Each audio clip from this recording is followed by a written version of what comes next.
Hey guys, Veggie Gamer back and we're back to Team StarKids, guys. Nightmare Times Episode 2, Part 2. And I need to wait at least another 20 seconds before I say the name of this episode, guys. Because YouTube has a thing where if you're going to say a rude word, you should say it in the first 30 seconds of a video, guys. So how are you? Hope you're all doing well, guys. Lovely day, lovely weather at the moment, isn't it? Yes, guys, we are getting through these Nightmare Times. They've all been absolutely wonderful this time. Gotta say, a little bit frustrated that Jamie was teased in the last one, but she didn't actually end up being it. But I basically make sure that she's going to be in this one, right? She better be. She better be. She's one of my favourites, guys. She really is. Her and Dylan, for whatever reason, are absolutely my favourites. But either way. So yes, a fantastic episode last time, guys. Obviously starring our main protagonists from the guy who didn't like musicals or the man who didn't like... It's the guy, isn't it? The guy who didn't like musicals. I get it wrong every single time, guys, now. So we just started Order of the Phoenix in the book reviews. And I know that every single time I'm going to have to write Order of the Phoenix, which is going to be a long time throughout the process of reviewing that book, guys. I'm going to spell Phoenix with the E and the O the wrong way round every single time. And so I'm not surprised that I can't remember the name of that musical. Anyway, guys, repping the Rumble Raw today. I hope you appreciate it. But yes, guys, looking forward to this. It's about the same length as the last one, I think. Yeah, it's about the same length. It's maybe slightly longer. But these have been all so cool. And they must have been such a great escape, you know, for you guys during the lockdown and everything. Yeah, there were certain things which I really relied on during that time. I'd imagine that these absolutely were an absolute godsend to you guys. You know, maybe not as good as the actual musicals, but you know, it's the best that they could do with the circumstances, and so it's fantastic that they did them. It really is. Okay, we're 2 minutes in, right? This episode, I've got to say it, guys. I don't like swearing on my channel, guys. Not for any particular big reason, but I find it funny that I don't swear. But the episode is called Time Math. So this one's called Time Math. And I have no idea. Maybe it's going to be some sort of time traveling joint. I don't know. I guess we just get started, guys. I'm throwing out these theories, but I have no idea. I really don't. So, guys, if you're new here, I'm Veggie. We've been doing the StarKid experience. I checked out the Harry Potter movies on the channel a few years ago, guys. And once we got through those, I was highly recommended the Harry Potter musical, which was phenomenal, guys. Since then, we've gone through several other musicals. We haven't been doing them in chronological order. What we've kind of done is done old, new, old, new, old, new. We're in Nightmare Time right now, and so we're trying to get through it. But I might throw in an old StarKids. I might throw it in next. Let me know what you think in the comments, guys. But I might throw in a older StarKids next. And then we'll get back to Nightmare Times. Because they're separate stories, it's kind of convenient, you know, doing it like that. And then obviously we have Nerdy Prudes Must Die at the end. But yes, absolutely loving all the musicals, guys. They've been an absolute treat. And so let's get into... Let's find out why this is called. You know what? It almost sounds like... It doesn't. You know what? Because I've scrolled forward in a little viewer. Can you see that? Yeah, there we go. And what I see there looks almost like a James Bond intro. So, is it... Because it sounds... Time Bath sounds almost like a James Bond parody title. Does it? Or am I being stupid? I don't know, guys. I guess we'll find out. Nightmare Time, Episode 2. Story 2. Seriously, this is going back to my Shrek reaction, which I did a month or so ago, where I had to be careful every single time I said Lord Farquaad. Open that squash. There we go. My goodness, that was tight. So yes, guys, I'm just going to say the time just for my benefit. It is for 49 minutes and 42 seconds exactly. It is the frame before the title appears. This is how YouTube works, yeah. This is how editing works, I should say. But yeah, thoroughly looking forward to it, guys. And I'm very intrigued to see who's going to be in it. Because we did... I get the feeling that Lauren and Joey, there we go, are generally going to be in all of them.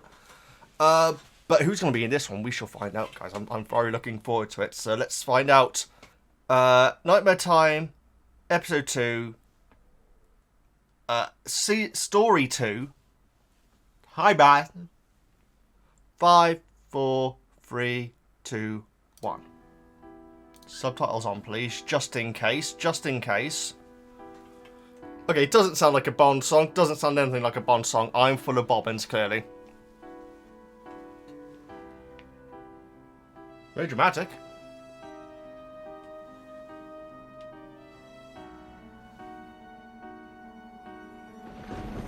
Oh, my brother's going to see Skunk and Nancy again. Look at him.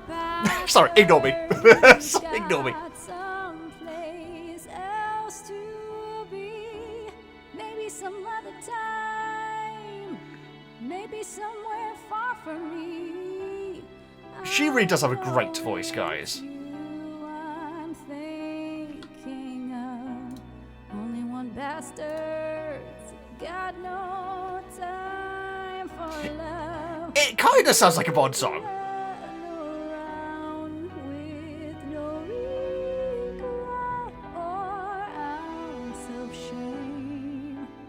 This is Kim, isn't it? I'm still some of the names I'm still kind of... Okay. James Bond parody. It's Goldfinger, isn't it? I ain't seen them all, guys. So me and my mother watched like the really old ones, so like a couple of years ago. Because she grew up with them, so she loved them.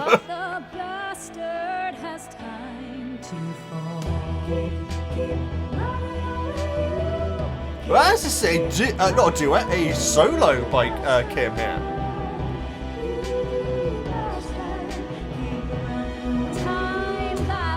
Okay, yes it is James Bond parody. Amazing. Quite deep though.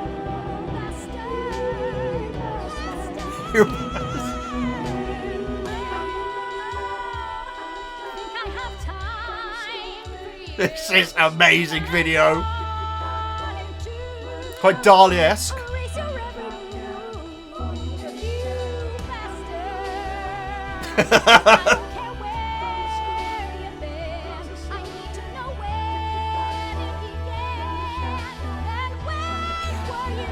It really does. It sounds like the Metal Gear Solid parody.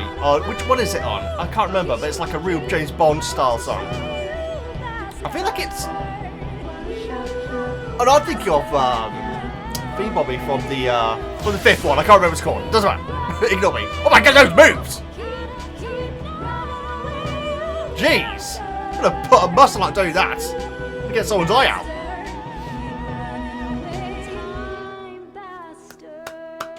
Amazing. Okay, so it's a... I knew it! I swear, Joey and Lauren are going to be in all of them, guys. Well, maybe Lauren may not be in this. Everyone agrees.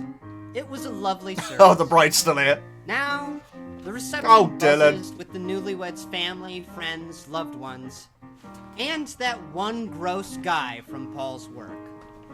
Paul and Emma had expressly not sent this man an invitation. They assumed some sense of shame would keep him away. Oh, we got back? Who would have the balls to show up to a wedding completely uninvited? Ted Spankowski. That's who. He never misses. Ted again. Weddings are romantic. The perfect place to get some action. He spots a promising mark and puts on that old Spankowski charm. Damn, girl. It's a festival term. You're looking real sexy in that getup. Weddings, huh? Nothing makes me hornier. How about the two of us sneak off and find someplace private where we can perform our own marriage of sorts? Your ring. My finger. If you know what I mean. Huh? Yeah, we get it. We get it, dude. She stares back at him. Are you seriously trying to pick me up at my own wedding? Oh my goodness. You're such a fucking creep. What? Oh, I'm a fucking creep? I'm a fucking creep for thinking that the bride looks beautiful? You know what, Emma? You don't have to be so kind of a compliment. You could have just said, no thank you, Ted, and I would have been fine. He takes his business elsewhere, only to hear, no thank you, Ted. Come on, Charlotte! Charlotte! My husband's right over there, Ted. And why do you want to try on my wedding ring anyway? No. Oh my goodness, Charlotte! Just wasted on you, aren't Get the innuendo. But that's only strike 2. He's not out yet. Where's the cat His jumper? way over to... Sylvia! From the top floor! You know what? You can get on top of me whenever you want. You know what I mean, Don't. cowgirl? Ow. Ugh, if my man saw you talking to me like that, he'd kick your head. Oh, okay. Always go You got a elsewhere. problem here, Spankoff? Hey, Bill! Bill Woodward appears and puts his arm All the around classics, top floor guys. Sylvia. She swoons. Do we know Sylvia? Oh, Billy. How the hell did this happen? Oh, wow! Good for them. Having struck out, Ted pouts in the corner with another sad, pathetic Good for them. bachelor. I can't believe it. Everyone is getting laid It's tonight, like but me. really small Wedding lip. is bullshit. You're telling me, brother. Oh my Professor goodness. Hitchens takes a sip from his They can always hook up. I mean, they did You know before, what but you they've should do worked if you're together lonely? before. Get a robot. An Alexa, maybe. Siri will talk to you all night. At the sound of her name, Hitchens' Siri chimes in. I'm sorry. What was that? Not now, Siri. You little vixen. Later, my dear. Later. Yeah, but you can't have sex with a robot, dude. Have you not seen Buffy? That's where you're dead wrong, bucko. With a little imagination and some She's elbow getting grease, naked. you can have sex with anything. Doesn't even have to be elbow grease. People do. Life finds a way, my friend. Life finds a way. Jurassic Park. I don't get it, Hitch. I used to love going to weddings. Bunch of horny, jealous bridesmaids looking for love and settling for a sloppy sad bang in a cheap hotel room. It was Aw. a magical thing. Beautiful. Maybe when you were young, friend. That well has run dry, my friend. Everyone's coupled up. And where does that leave men like us? On the sidelines, but with nothing but our regrets I was gonna say each other. and our memories of the good old days. Do That you- beat up do you- old house on the edge of What do you call them? college. Something boys. Working boys. There we go. I remember college. Things were different back then. I was different. I don't believe Not you, the, Ted. tornado of sexual charisma I am now. I was even in love. Are we getting a flashback? Real love. With a real woman. I mean, that's how I viewed her. As a person. Not just a collection of curves and crevices. Jenny. Time back. My Jenny. Jenny? The best friend I ever had. But I was a wimp. I never even told her how I felt. I remember the night I lost her for good. She October got away, did she? 17th, 2004. 3 days before my I'm birthday. in my apartment, trying to build up the nerve to make a move, you know, with a little liquid courage, right? Guess I had one too many and passed out alone. I got a letter the next day. It was Hitchens is from very Jenny. understanding here. Turns out she was in love with me too. Said she couldn't see me anymore. It was too painful. The moustache. Some Sorry, guy sorry. was bolder than me. Asked her to move him with The him opposite. to Clivesdale. So Bloody Clivesdale! Sorry. never saw her again. Every time. I lost the love of my life to some pushy asshole. So I became that pushy asshole. Oh, so interesting. And I never Makes looked sense. back. Until now. The trees behind Hitchens are like, Well. mirrored. You can't change the past. Can't you? Something like that happened to me once. Oh my goodness. More piano music. Chad? I don't give a fuck. Oh no! At the open bar, he yells to the guy serving drinks. Hey, pal, give me a vodka. Bartender pours him a glass. Ted glares. The bottle, buddy. He grabs the whole bottle. That's gonna be expensive unless it's a free bar, of course. Empty table to wallow in self-pity. Ted polishes off his 4th drink. Look at everyone. Having so much fun. Such a fun time.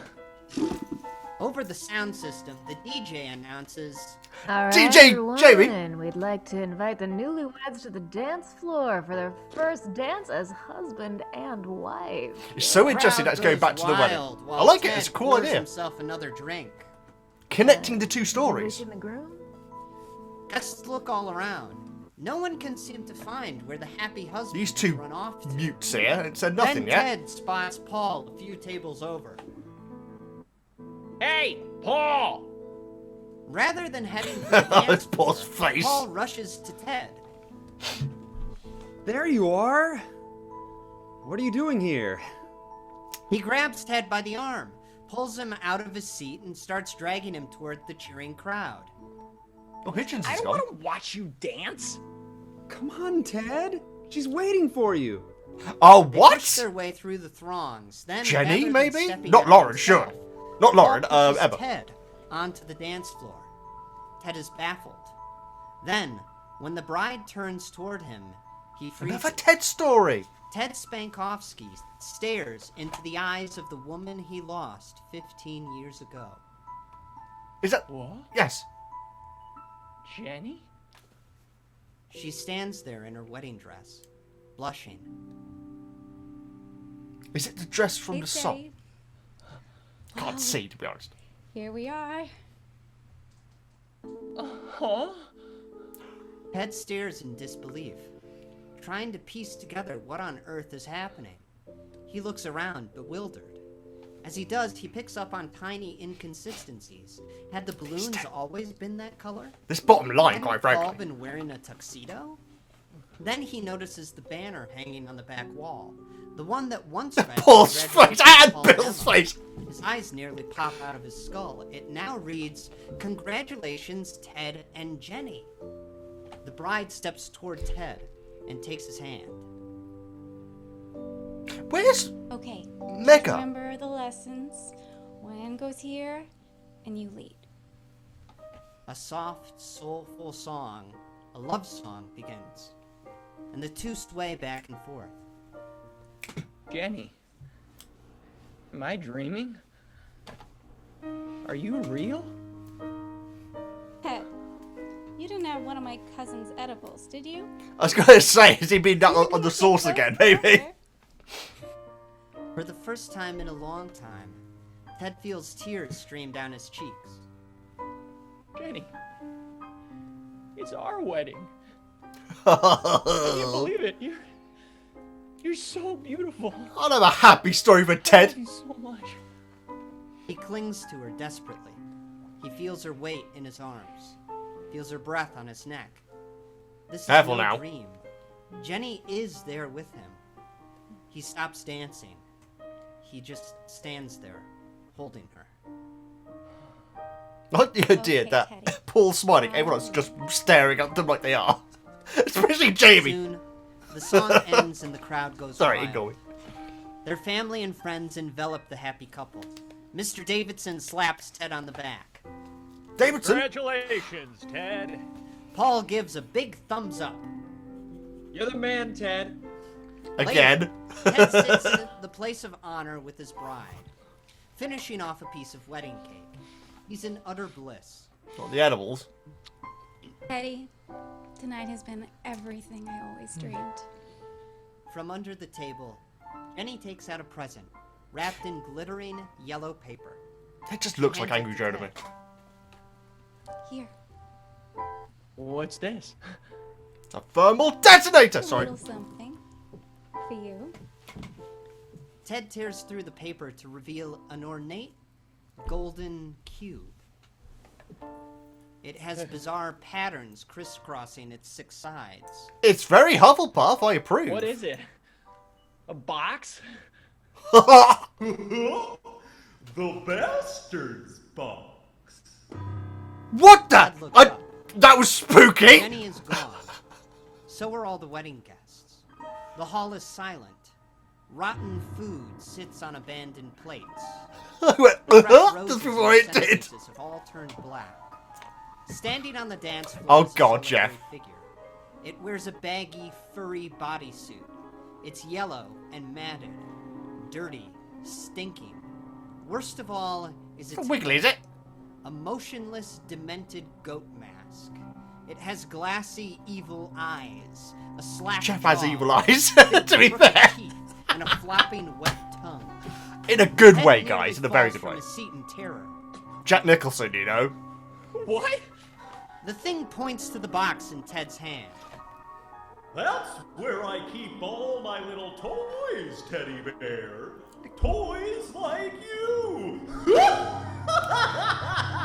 They got so many mascots in this, guys. It's amazing. Where's Jenny? Tick-tock, Teddy Bear. Tick-fucking-tock. In an instant, TikTok? this creature disappears from the dance floor and slams onto the table, inches from Ted's face. Dinnerware shatters beneath its hooves. The nightmare ghost grabs the front of Ted's Terrifying. jacket and lifts him into the air. Ted stares into its dead eyes. I'm coming for your ass, Teddy Bear. Oh my God! Ted screams and screams until Paul puts a hand on his shoulder. Hey. Oh my God, Paul! Hey, Ted. Extreme close up. Christ. Ted whirls in his seat, spilling the cup of vodka he's holding. It No. soaks the front of his shirt. I'll do it. Would you lay off the booze, buddy? Is this now back to Paul and Emma? Ted looks around. The reception hall is full once more. The banner on the wall again reads, "Congratulations, Paul and Emma."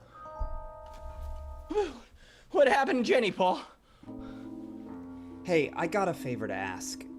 I forgot to hand in my weekly reports on Friday. Do you think you could run back to the office and slide them under Mr. Davidson's door? I do it myself, but it's my But we wedding want, night. but we want rid of I you. know you're not here with anybody. Oh, Paul! You're making some people uncomfortable, including Emma. So, could you be a pal? Ted blinks up at Paul, then looks at the bottle of Smirnoff. It's nearly empty. Smirnoff. Was it all a Jeez. dream? A hallucination? Ted lurches to his feet, drunk and sad. Fine. I know when I'm not wanted. It's a huge piano. So Really? ignore That's keyboard. news to me. The Oh, bottle good from line. Ted pats him on the shoulder. I called you a car. Thanks for coming, Ted. I'd call him more than that. Later, at the deserted CCRP building, Ted rummages through Paul's workstation, trying to find his weekly reports. Where are they? God, Paul, you're fucking useless. Gotta print them all out all over again. He stumbles into his office and pulls out the documents on his computer. He clicks print and leans back in his chair. Come on. Yeah. Stupid printer. I was just about to say, it's never that easy. It is never that easy. Damn long. Ugh. You kids that don't have to deal with printers are so lucky, guys. Never work. Never work. 85 years. In a drunken stupor and an incredibly comfy chair, Ted can't seem to keep his eyes open. He drifts off into a deep, dreamless sleep. Time passes, and the world moves on as Ted Spankowski lays in his office snoring. He's ripped back to waking life by his phone's blaring alarm. Oh, so I was gonna say it's going to be 85 years He ago. blinks, completely disoriented by his surroundings. It's his office, but in his current state, he fails to notice the hanging cobwebs or the thick layers of dust. Oh, The previous no. night returns to him piece by piece. Right. I fell asleep. Again. Ah, shit. Whoa, it is Monday. Stupid Monday meetings, right? He lumbers to the door, turns the latch, but finds it won't open. Hey, The music in this Hell? one's great. come on. He jiggles Action-packed. the knob to no avail. The thing's jammed. Damn door. He kicks it, then backs up and slams into it with his shoulder. Once, twice, and crack, it flies open. Outside his office, dozens of CCRP employees look up from their holopads and stare at Ted, faces full of puzzlement. He shrugs. It's gonna be Bill and Paul Senior, It Junior. all the time. All at once, the employees turn back to their work. Ted closes the door. As he does, he notices the jagged nails jutting from its side. That's why it worked. Some practical joker nailed his door shut. Bill, he figures. Ted shambles down the hall, rubbing his temple. You ever notice the hollow screens that they were just looking at? Jesus, my head. The vodka, of course. He makes a quick pit stop by the break room to chug a bucket of water and say hi to his buddy Paul. But the break room looks different. I mean, Walls Paul are could made look of the same age, frosted thinking about it. glass, covered with digital displays. If it's the And same Paul just as Ted's last luck, time. Someone has removed the water cooler. Worst of all, there's no sign of his best friend Paul. Best friend? Since when? Where the hell is Paul? Oh, yeah. Honeymooners. How cute. One of these days, Paul, bang, zoom, right to the moon. Per usual, Ted creeps into the Monday I can't remember morning last one. meeting It's not the about old couple, 20 is it? minutes late. I can't remember. He falls into a free seat in the back and tries to look like he gives a shit about whatever CCRP does. A scientist stands at the front of the boardroom, giving a presentation. Behind her is a huge holographic display showing a metallic humanoid skeleton. This synthetic life form will completely eliminate the need for a human workforce. Oh, It will God. be compliant, efficient, and, given our database's genetic material to choose from, aesthetically pleasing as well. I feel like 85 years might be an over-exaggeration, to be honest, guys. It might be a bit Wrapped sooner. around the robotic frame. It now is an exact double of Emma Perkins. Oh, my word. Oh my god. You guys are making a robot that looks like Paul's wife? Oh, you guys are sick. Yeah, she doesn't I like look it. Or I guess didn't. there is a robot you can bone. Everyone Well, Emma found out in the stares last blankly story. at Well, Ted. not Emma. The scientist clears her throat, unamused. Well, it's an android, and that's not its purpose. Do you hear that, everyone? Look, no employee Everyone! of CCRP will be boning the synthetic life. Oh, just keep an eye on it, Jamie. Really? Really? Okay, I guarantee that that will be the first thing you guys want to do. Try to fight it all you want, but it's human nature. Build it, and they will come. Bill is not impressed. Okay, that's enough. Who even are you? What department are you from? Tech support. One of the other employees stands. No. I run the technical department, and I've never Ah. seen this in my life. How did you get into the building? Scan his implant. Two workers Implant! grab Ted and slam him against the conference table. Hey, careful, Where's- dude. where is it? Hungover as hell. You're gonna make me Ralph. They take out a small Where's device Ralph? and touch it to the back of Ted's neck. It makes Ah. a loud beep, and they stare at the readout, confused. Huh. What is it? Must be a malfunction. It's saying this man has, no implant. It's impossible. Call security. This feels they don't live now, roughhouse guys. me, It all feels right? very I'm they serious live. about Ralphing. The scientist takes out another machine, jabs it into Ted's back, and zap! A surge of electricity knocks him unconscious. Insane. Sometime later, miles beneath the Earth's surface, deep in the bowels of CCRP's Sector 19 headquarters, an urgent code black data transmission slides across a hollow screen. Something like surprise. Oh my God, glints that's in the pathetic. robotic eye of an enormous cyborg. Not surprise exactly. After all, he knew this day would come. He just had a box of Question was Quality always, Street is all. When? Little Man chocolates, I Machine should say. looks down to his steel hand. A compartment in its palm opens to reveal the locket. For the first time in years, his reconstructed heart stirs with human emotion. The long wait is finally over. Wow. Back in the tech department, Hey, he sits Ingrid in did the it. sterile white holding room. Behind a two-way mirror, CCRP scientists scurry about, studying readouts and poring over reams of genetic data. The doors behind them slide open, and the room goes silent.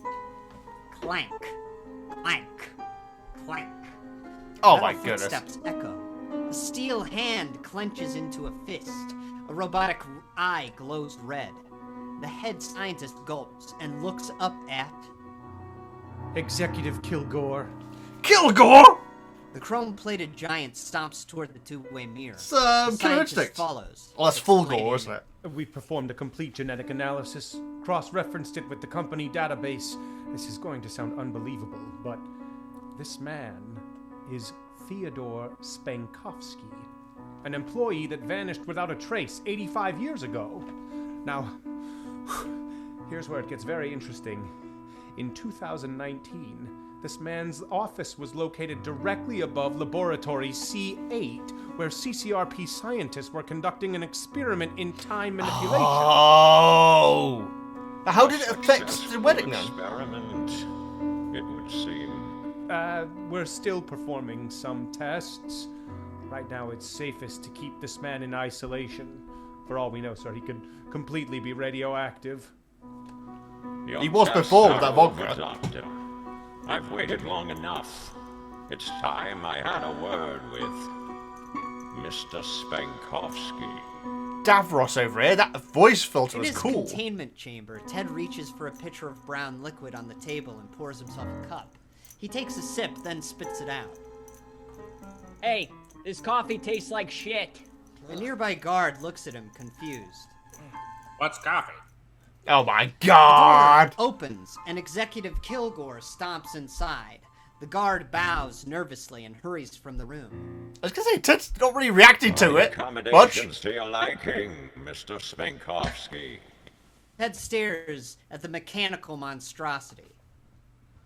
What are you supposed to be? Yeah, okay. I'm Executive Andrew Kilgore, Manager-in-Chief of Sector 19. I oversee the operations of all CCRP facilities in the Western Hemisphere. I ensure production remains on schedule and enforce disciplinary measures.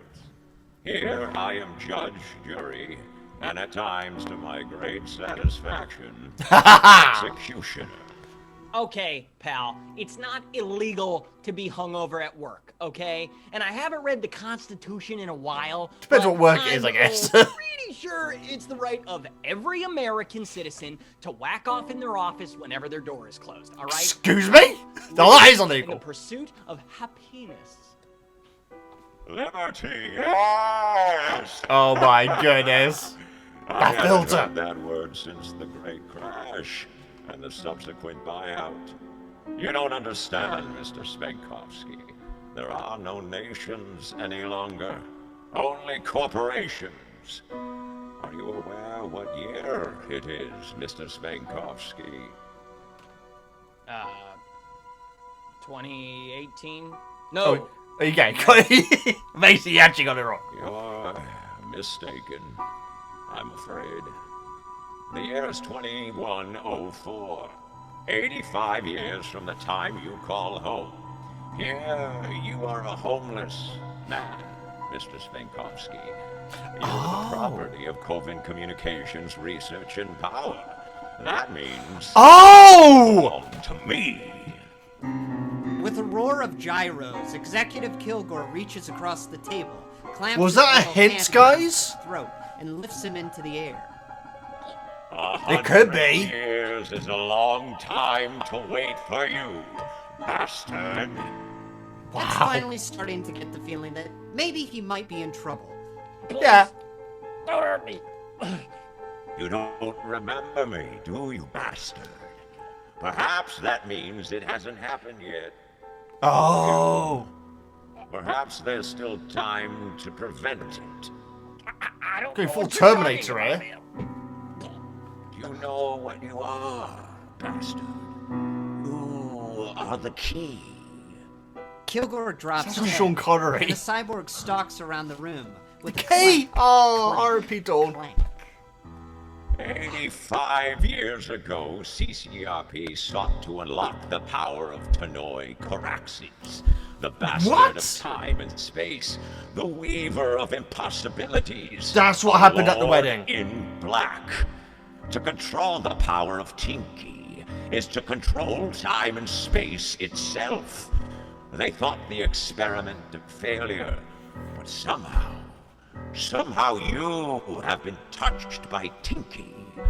Perhaps the temporal rift opened in your office. You have been aborted from the flow of time.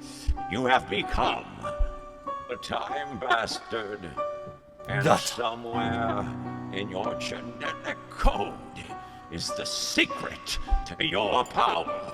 Kilgore This story holds is up his wild. robotic hand. Its finger splits apart to reveal a hellish assortment of surgical scalpels. Oh, he's cool. I love razor-sharp Kilgore. blades, and whirling drills. I will unravel that secret as I dismantle your DNA. I want an action figure of Strand it. by strand. You will suffer as I have suffered. Ah. Now, you shall remember me, bastard. Does sound like Shoko. These idiots, look at this. Sorry, that's the moon. It's so leg knocks ridiculous. loose a tube from Kilgore's rebreather. Oh, he's done a bang. Spews from the wriggling piping as the cyborg falls to his knees, gasping. From the door, 3 guards rush inside. Ted grabs the container of brown liquid. He splashes the first guard in the face with it, smashes the pitcher over another's head, and What was kicks that? the What's he- last one in the balls. He bolts out the door. A guard races to Kilgore and reconnects the loose tube. He's a wily one. Sound the alarm. Stop that bastard! Intruder alert, intruder alert. Oh! The alarm awesome. blares. Ted races through the halls of Where's Bill gone? CCRP, running for his life. Shit, shit, shit, shit, shit, shit, shit, shit, shit. At every workstation, the CCRP employees open their desks and reach for their laser pistols, plasma Oh, yeah. rifles, and disintegrators. Or just Robert, Ted reaches apparently. the end of a hall, rounds a corner, and comes face to Go on, face Jamie. with 50 CCRP employees armed to the teeth. Oh god. Oh god. There he is. They open fire. Ted dives behind the nearest cubicle. Wow, and rolls Ted's under an a desk. action hero. All around, laser blasts fly through the air. Jimmy's Ted face! stays low, crawling I from love one it, desk guys. to the next. During the shootout, the horde of murderous workers lose track of Ted. They scatter in every direction. Ted leaps from his hiding spot and slams directly into the guard he kicked in the balls. The guard grins and removes a device from his pocket. It's a flat rectangle with a big red button on top. He points it at Ted. Prepare to be disintegrated, asshole! He's not an But a-hole, he's before a he can press B. the button, a metal hand grabs him by the back of the neck and hurls him across the room. No, you fool! His Oh. genes must remain intact! He The went device G's goes to a flying wedding? from the guard's hand. Kilgore rounds on Ted. He Ignore stops me. toward him. As he does, his robotic arm transforms into a mass of spinning blades. Ted Oh, he's falls cool. backwards, screaming in terror. Kilgore is 10 feet away and closing, blade arm extended, ready to rip Ted to shreds. There's no hope, unless Ted's fingertips brush against the device the guard dropped. He points it at Kilgore and slams the big red button. A glowing dot appears on Kilgore's chest. It looks like a cigarette burn. It smokes slightly. That's all? Just when Ted is thinking he picked the shittiest weapon ever invented, Kilgore stops dead in his tracks and howls in pain. The cyborg convulses uncontrollably. Ted watches his metal feet turn to Kilgore's ash. awesome. The disintegration is not instantaneous, but once it's started, it cannot be stopped. Process begins at the bottom and works its way up the body. Kilgore can only watch, screaming as his legs crumble apart, then his stomach, Wow. then his chest. The last thing he sees before his head collapses in on itself is the face of that bastard. Oh. All that's left of Kilgore is a foot-high pile of dust. Ted wipes sweat from his brow. He laughs, kisses the disintegrator, and shoves it into his shirt pocket. Then the elevator dings. Give Before it a it can wipe open, first. Ted races to his office, slamming the door behind him. From inside, he hears 2 employees step off the elevator. Hey, where'd he go? Ted listens in terror as their footsteps. Where'd it go? The two employees are right outside his office. Let's check in here. The door latch starts to turn until... No way! I'm not going in there. That place stinks like 80-year-old jism. Let's check the break. Hey, Nico character! Ted hears the two wander off, then lets out a huge sigh of relief. But he's not out of the woods yet. He paces his office frantically, trying to piece it all together. Okay, there's a temporal rift in my office. So my office is a time machine. Okay, think. What did I do last time? I was sitting in this chair. I was printing. It took forever. 85 years. He said 85 years. Okay, he's not going to go get forward again, is he? Is that it? Is that all I have to do? Focus on a time and I'll go there? Oh, he did say it 5 years forward. Sorry, guys. Closes his eyes. Okay. 2019. 2019. Back to my life. Back to my wonderful, lonely, miserable life. Oh, we could go further back to college. I've been aborted from the flow of time. It all clicks into place.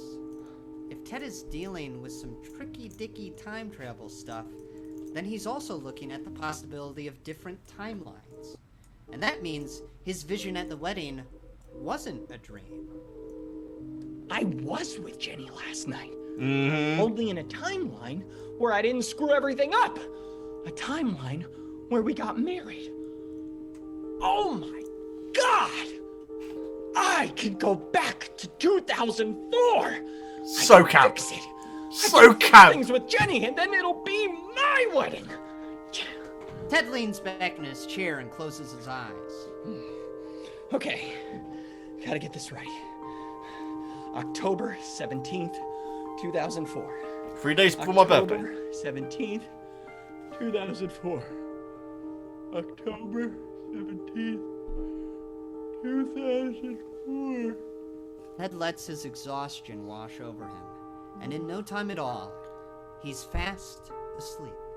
I will note, guys, Kilgore called him a homeless man earlier on. me. At the sound of a voice, Ted's eyes flutter open. Huh? A mild-mannered man in a dress shirt and a tie stands at the door. Not Bill's shirt. What are you doing in my office? What day is it? What year? October 17th. What year? 2004. Ted looks around at his office, only it's not his office anymore. Framed newspaper clippings hang on the wall. Ted pushes past the man. The building is bustling with people frantically typing, yelling back and Ted forth Senior, about maybe. getting the scoop. Ted turns to see huge Getting letters the hanging on scoop. the back wall. The Hatchetfield Gazette. He remembers now. CCRP wasn't even here in 2004.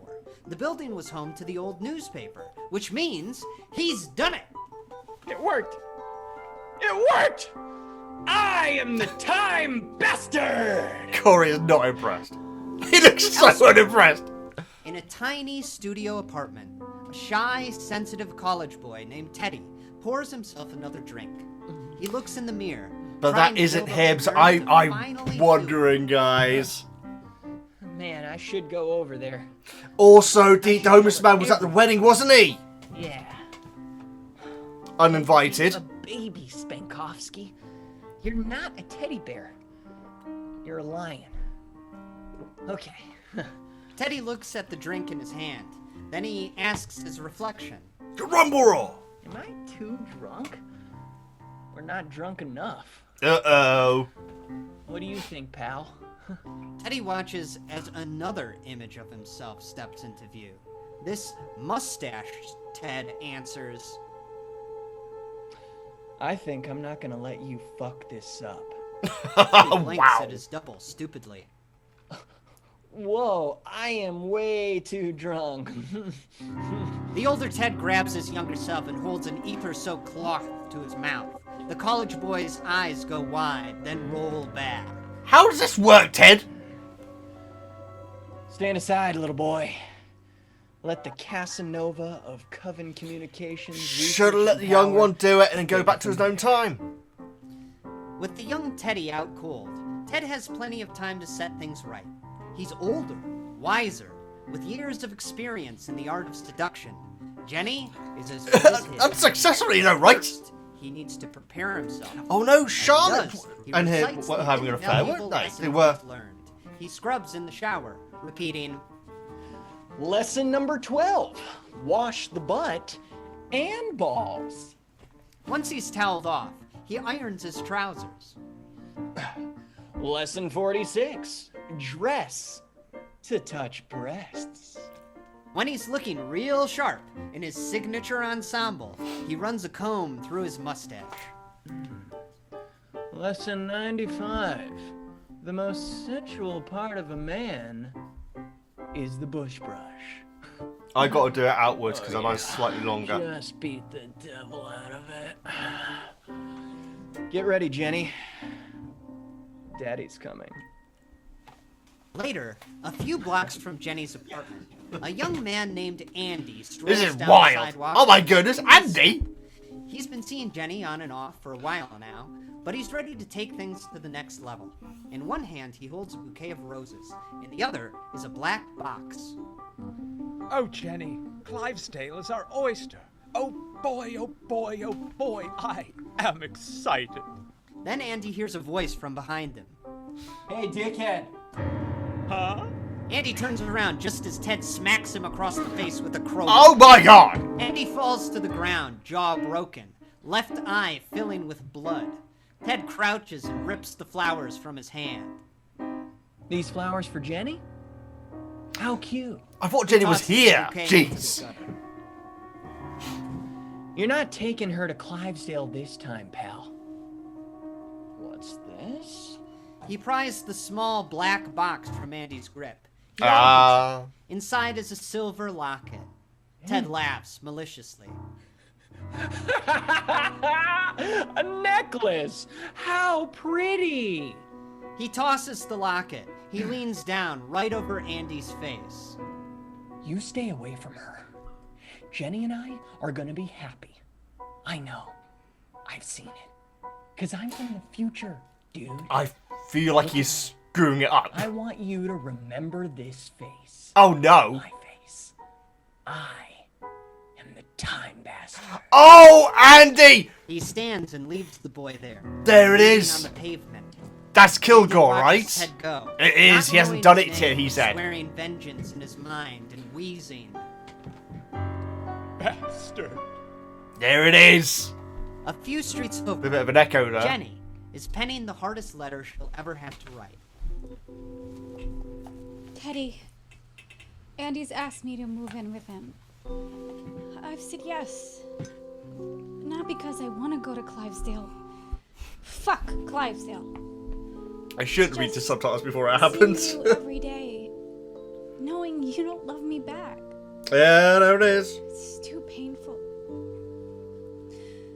I'll probably never see you again, but I want you to know that you were the best friend I ever had. Ted? I guess he was very different when he was younger. It's not like he is now. And always. Jenny. Forever She and wipes always. tears from her eyes and seals the letter. Forever and always. That was the name of one of the names. It was. It's the name of the last story. Turns the envelope over Very in her good. hands. She wishes she didn't need to go. She wishes Teddy were here with her right now. But he's not. She opens the latch on the mailbox and drops the letter inside. As she does, Jenny! Jenny! Oh God. Teddy? Ted comes running down the street. When he reaches her, he leans on the mailbox, catching his breath. It's like 14 years older. Hey, babe. 14? Look, more than that. Hey yourself. Babe? 15? Is that a mustache? It's called a bush brush. It's the most sensual part of a man. Oh my goodness. You'll find out why. You'll find out why. Teddy, I just sent you a letter, but it's cowardly. Maybe I should just tell you how I feel. He puts a finger to her lips. You don't have to say anything. You can tell me all about it. With your body. What? Ted, you're acting different. Yes. You bet your ass. Which I love, by the way. I always wanted to say that. Oh no, this is what he actually wanted to say. Like such a horny bastard. Because that's what I am. That's what I became. For you. You chose the pushy asshole, so I became the pushy asshole. There it is. He did say that earlier on. That's what you want, right? Andy did not seem like a pushy I a-hole. know what's happening right now, but you're not acting like the guy I'm in love with. She backs away, a blush forming on her face. She was so rattled she actually let it slip. The L word. Sorry. We're both acting weird right now.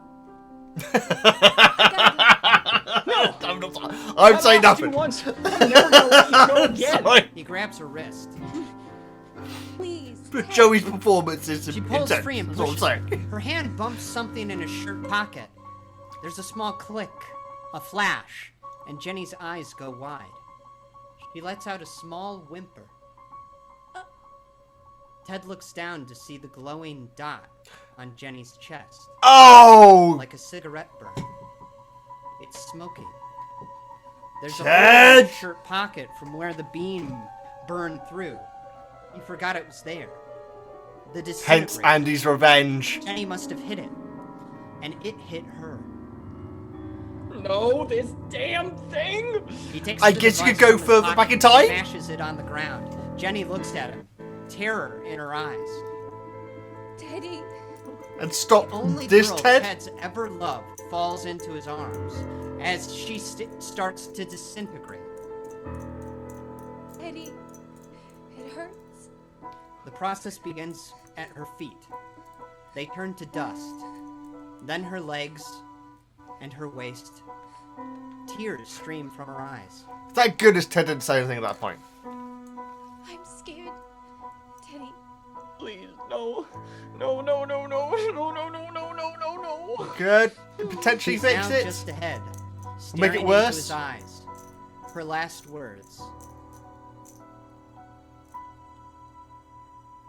Teddy. Then her Oh, head one word. crumbles too. Messed And the love up, of guys. Stankovsky's life is nothing more than a pile of ash on the pavement. Jenny. You weren't there.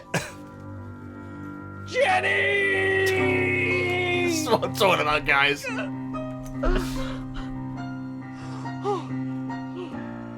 It's okay. I can fix this. I knew it. I knew I it. have a time machine. This is fine. I feel like he's I'm gonna make it educated. worse. I'm the time bastard. I can fix anything. 30 minutes later, Ted busts through the back door of the Hatchetfield Gazette building. He rushes up to his office. Well, what one day will be his office. He sits behind At the this desk rate, and probably closes not. his eyes. Okay, take two. I just gotta go back 4 hours. I'll meet This is myself before here, the experiment, kick my though. own ass and stop myself from fucking it up with Jenny. Yeah. Yeah. Okay, this is easy. I'm good at this. Although he has been touched by Tinky, though. 4 hours ago.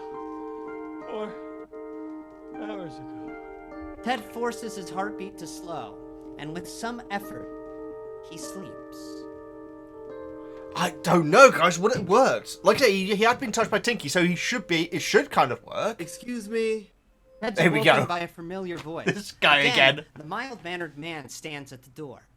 What are you doing in my office? Again. Again. Oh, so there's a third one now. Again? Yes, before the other Outside, Ted's there. the morning sun shines over Hatchetfield on October 18th, 2004. Oh. The man turns to his colleague. Hey, that guy's back in my office. Can we get security up here? No. No. I did everything right. I sat at the desk. I concentrated on the time. Why didn't it work? It should be 4 hours ago. My office is supposed to be a time machine. Not yet, teddy bear. That laugh. The mild-mannered man Is it significant that it's Jeff as well? Oh my goodness. The lord in black named Tinky now stands in the doorway. Not yet? What do you mean, not yet? Oh, you use that pea-sized brain, Ted. The Yep, experiment he's not wrong. happens in 2019, Einstein. That's not for another 15 years. Yes, the Tinky hasn't touched him at this point. Oh no! Shit. I went back too far. My office isn't a time machine yet. Yet. We could wait. It's a one-way ticket, you dumb fuck. No, stay alive for 15 years. Oh my god, that laugh. No! No! I can't be stuck here! In 2004?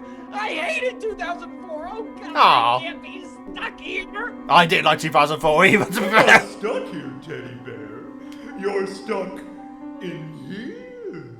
Pinky holds up the yellow cube from before. The one Ted had unwrapped at the wedding. The bastard's box.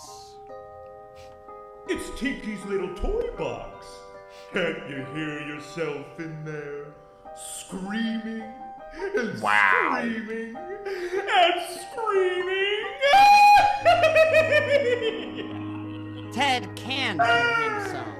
Ted can hear the screams of all those who had been born and lived and died, and yet had also never existed at all.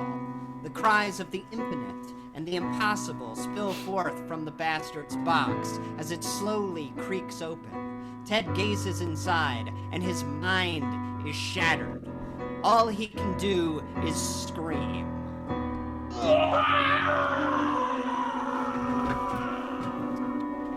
No one else at the Hatchetfield Gazette sees Tinky. All they know is that a strange man who broke into the building 2 days in a row started having some kind of a fit. Yeah. A security guard escorts Ted from the building. And stay out! Ted You get your stands hat. outside, shivering. Daddy! After his peek into the box, his mind will never be the same. He is broken, shattered. He speaks with a thick, awkward voice. There it is. Don't leave me out here. It's cold out here. It's so... What an origin story, He guys! looks to a pile of trash. There's a few pieces of clothing sitting on top. Cold. You guys did say that he does get explained at some point. This is it. Jeez. There it is. That's better. He pulls You on could the wait black 15 beanie years. and the beige coat. Now I just gotta find a home. So interesting that Kilgore 15 called him a years homeless pass. man earlier on. Ted has caught back up to the year 2019. That was very quick costume change. Unfortunately, he never found that home.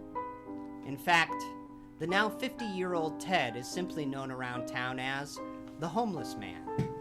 He spends his days begging for change on the streets. Spare change for the homeless?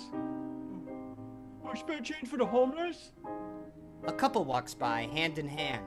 They avoid eye contact and try to rush past. Sorry, we don't have anything. Paul?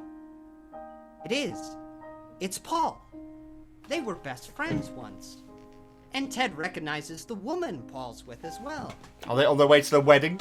Well, they should be together, they are. Robot they were gonna make. I gotta warn him. Yeah. I gotta warn Paul. Days later, at Paul and the imposter Emma's wedding, Yeah. homeless Ted bursts through the doors yelling, I mean, he's not wrong, weirdly enough. It's actually not Emma. I said That's quite a you coincidence. are a fucking liar. You think I don't know? You think I don't remember? I've seen the plan. You are Emma Perkins. Still got the same shirt and tie Tom on. gets up and takes his arm. Alright, pal, that's enough. Get off I'm pretty me. sure that Bill Where said did something that at this even- point as well, didn't he? That's not Emma Perkins. That's not About being a Emma. loser or Spare something. change for the homeless? That's not Emma. Tom escorts the homeless man out. The younger Ted watches them go. What a loser. Yeah, there it is. There it is. There's the Weeks origin. later, the homeless man sits alone in an alley, sipping from a bottle of whiskey. You could go to the office, dude. Fuck Paul. Then, in a flash of yellow light, he's not alone. Tinky? Huh? What are you doing here? I told you I don't want to see you. Oh! That's cool! Tinky stands in the alley staring down. So many mascots, guys! Tick-tock, teddy bear. Your time's almost up. You'll be in the bastards box real soon. Oh. Ted covers his eyes with his hands. No!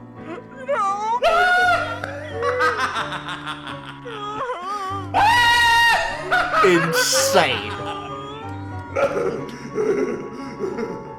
Tinky laughs and laughs and laughs. Then silence. Slowly, Ted removes his hands from his eyes. Tinky is gone. Instead, two figures stand over him. Oh. It's Robot Emma and Paul 23, knives in their hands. You almost ruined our wedding, bastard. Of course it is the same Emma. Of course it is. Stab. Stab.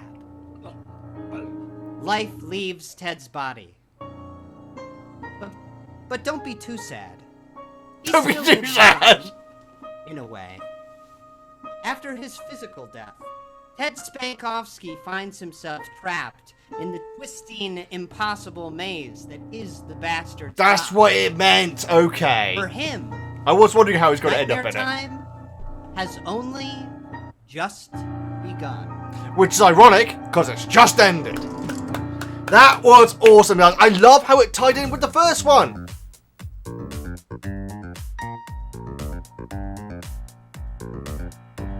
He likes to nibble around in your pocket. If there's an apocalypse, he'll survive it. Oh, he's your guy, if you ever need one. He's pocket-sized, if you ever see one. Another mascot song. Meteoric rise. That hair, by the way. Pocket squirrel. Peanuts, the Hatchetfield pocket squirrel. Peanuts? He climbs up and then he climbs down. Oh, he's your pal when you go on adventures. Who's Peanuts? Food on the ground when you're looking for treasure. We haven't heard about him before, have we? I'm glad you found Peanuts, the Hatchetfield pocket squirrel. Pocket squirrel. Does he talk? Does he talk? Does he talk? Do you want him to? I don't know. Does he talk? Does he talk? I don't know. What does he say?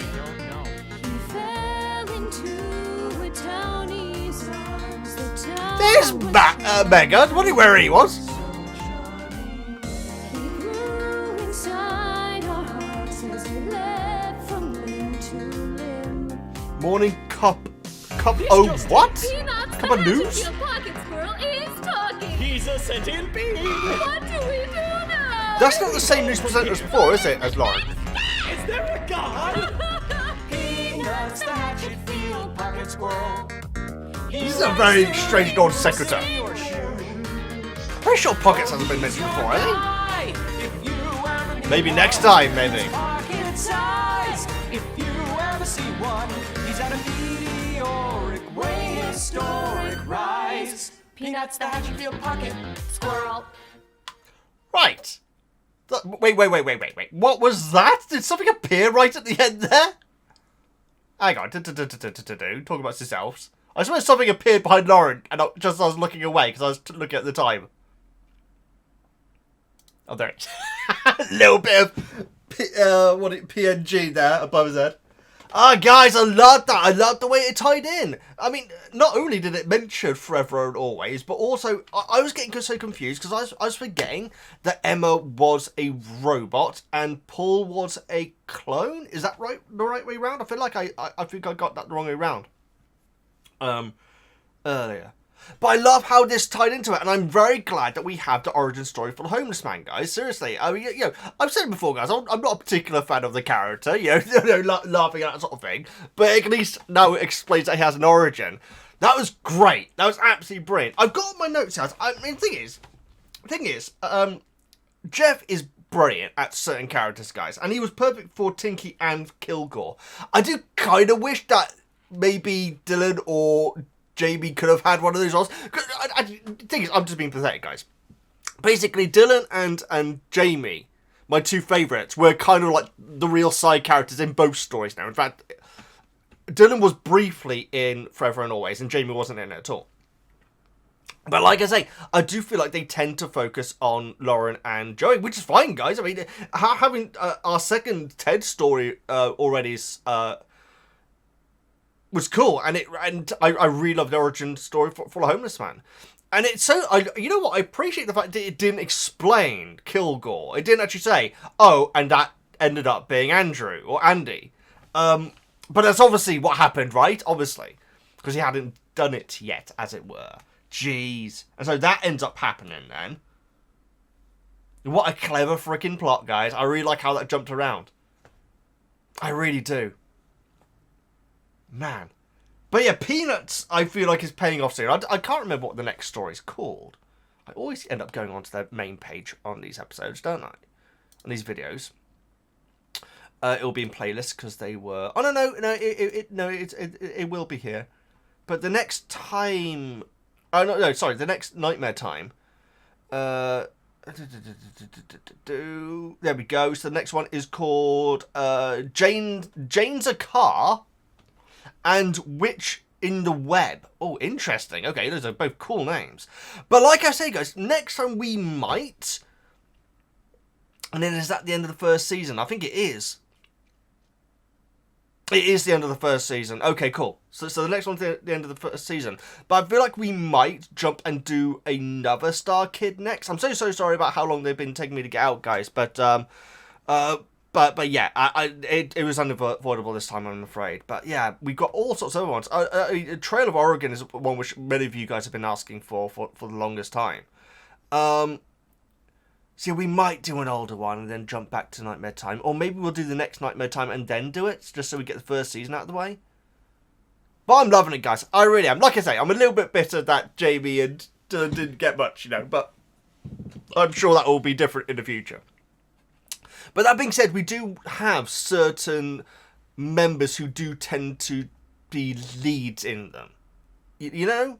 Kind of? Either way, great. Both songs were both. Yes, we only had 2 songs, didn't we? The Bond parody was amazing, and then Peanuts.